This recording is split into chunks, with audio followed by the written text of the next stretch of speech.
অসমৰ জনপ্ৰিয় অভিনেতা কেইদিনমান আগৰে পৰা কৰ্কট ৰোগত আক্ৰান্ত হৈ গুৱাহাটী এখন হস্পিটেলত চিকিৎসাধীন হৈ আছে।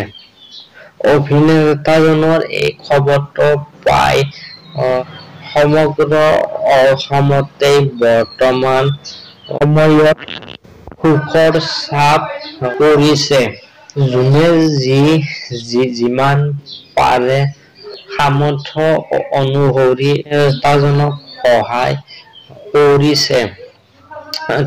কিন্তু এই সময়ত আহিছে এক দুখবৰ, যিটো খবৰ শুনিলে আপোনাৰো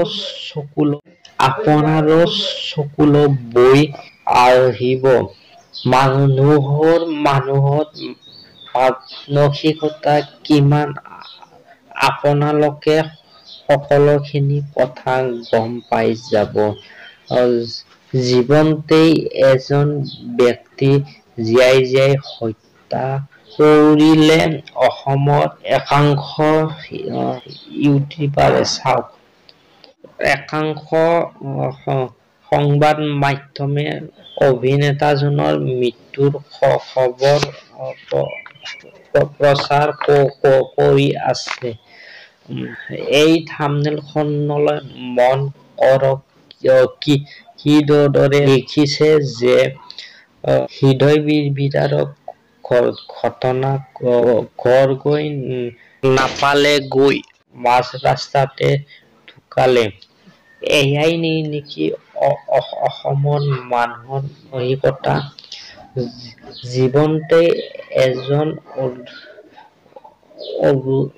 অভিনেতাক হত্যা কৰিবলৈ তেওঁলোকে ক'ত সাহস পালে? বৰ্তমান সময়ত আমি কি কৰিব লাগে?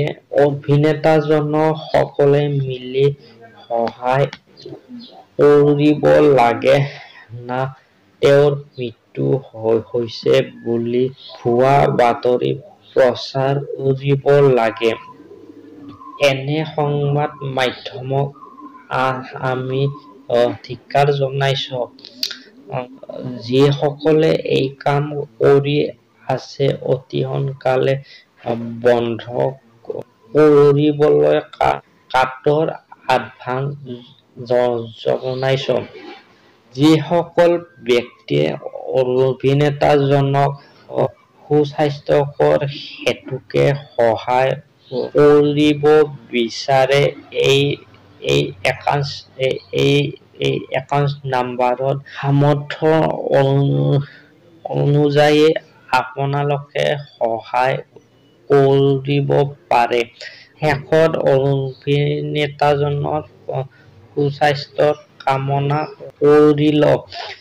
তেখেতক লৈ যাতে ঘোৰ অন্যায় নকৰে তাকে কামনা কৰিলো।